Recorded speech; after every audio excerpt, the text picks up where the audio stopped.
تو کیوں رویا کہ بھائی میرا مرا ہے؟ اس نے جب اتنا کہا کہ میرے امام نے کہا تھا تجھے دیکھ کے اکبر کی زہرہ یاد آ گئی ہے، تجھے دیکھ کے حسین کی بیٹی کا خیال آ گیا ہے، مجھے میری بہن کی آگ نے رلا دیا کہ اللہ اکبر آپ آگے بڑھے۔ آگے بڑھنے کے بعد چادر ہٹائی ہے اور چادر ہٹا کے کہا تھا اور نوجوان اٹھ کے بیٹھ جا، دیکھتا نہیں ہے تیری بہنیں رو رہی ہے، بھائی بہنوں کو رلایا نہیں کرتے ہیں، اتنا کہنا تھا جوان اٹھ کے بیٹھ جاتا ہے۔ آپ نے کہا مائی یہ تیرا بیٹا زندہ ہو گیا ہے۔ اس کے بعد کہا بتا سونا کتنا تھا؟ اس نے کہا 7 بیٹیوں کا زیور تھا۔ فرمایا جتنا سونا چاہیے اتنی مٹی لے کے آ جا۔ عورت مٹی بھر کے لائی ہے، میرے امام زین العابدین نے علی کے بیٹے نے ہاتھ لگایا ہے، ساری مٹی سونا بن جاتی ہے اور کہہ کے واپس جانے لگے ہیں۔ بوڑھی عورت نے دوڑ کے قدم پکڑے، کہا مہربان ٹھہر تو سکی، میں تیرے قد کا اندازہ نہ لگا سکی، میں نہ جان سکی کہ تو کس مائی کا لال ہے، میں نہیں جانتی ہوں تو نے کس گھرانے میں پرورش پائی ہے، لیکن ایک سوال میرے ذہن میں ہے، اگر برا نہ لگے تو تجھ سے پوچھ لوں۔ آپ کہتے ماں پوچھ کیا سوال ہے؟ کہا بتا تو سکی وہ نیزے پہ سر کس کے تھے؟ آپ نے کہا ان میں سر میرے بھائی کا بھی تھا، میرے چچا کا بھی تھا، میرے باپ کا بھی تھا، میرے خاندان کے کٹے ہوئے 72 سر ہے۔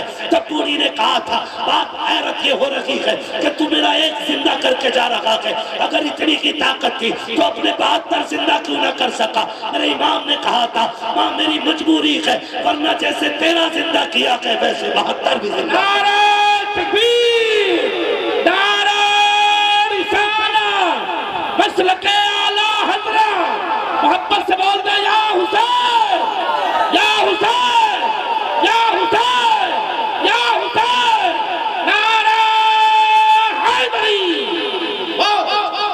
زندہ باد۔ اللہ اکبر۔ جب اتنی بات کہی نا بوڑھی کہنے لگی مجبوری نہیں سمجھی، مجبوری نہیں سمجھی، ایک زندہ کر دیا میرے بہنوں کے رونے پہ، اس کی بہنوں کا رونا تجھ سے نہیں دیکھا گیا۔ سن تیرے قافلے میں تو 6 سال کی سکینہ بھی ہے، تیرے قافلے کے اندر تو زینب بھی ہے، تیرے قافلے میں ام رباب بھی ہے، اور تو باپ کا کٹا سر دیکھ کے چل رہا ہے، پتہ انہیں زندہ نہ کر سکا۔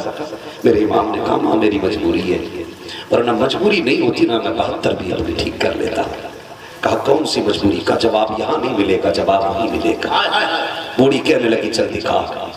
امام سجاد دھیرے دھیرے چلتے چلتے آئے وہاں جہاں نیزے پہ سر رکھے ہوئے ہیں۔ توجہ ہے نا سارے لوگوں کی؟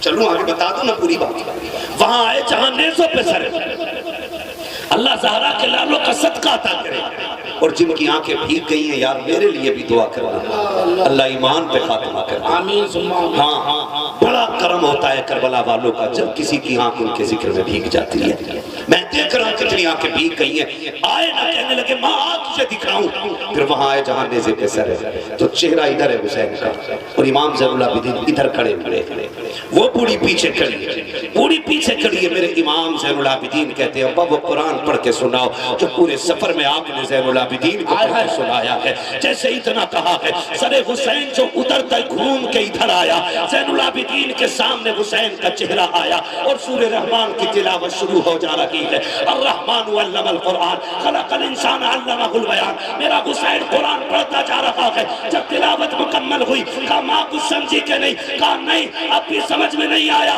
کہتے اماں تو نے میرے باپ کی تلاوت نہیں سنی؟ کہا سن تو لی۔ کہا پھر پڑھتا کون ہے؟ کہا زندے پڑھتے ہیں۔ میرے امام نے کہا تھا اماں زندہ وہ کیے جاتے ہیں جو مر جاتے ہیں، جو پہلے سے زندہ ہوتے ہیں وہ زندہ نہیں کیے جاتے۔ زندہ باد، زندہ باد، بہت اچھے، بہت اچھے، لاجواب، لاجواب، لاجواب۔ تو یہ نہ سمجھنا کہ کربلا والے مجبور، خدا کی قسم مجبور نہیں تھے۔ حقیقت تو یہ ہے میرے امام نے کہا تھا تیری نسل پاک میں ہے۔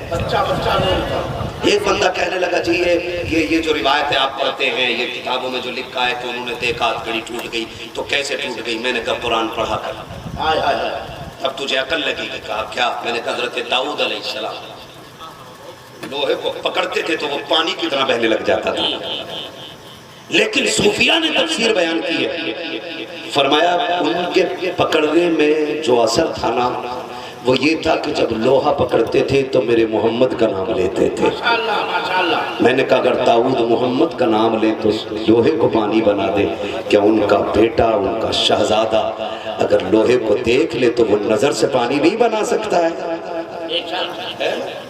وہ بھائی اعلیٰ حضرت فرماتے ہیں تیری نسل پاک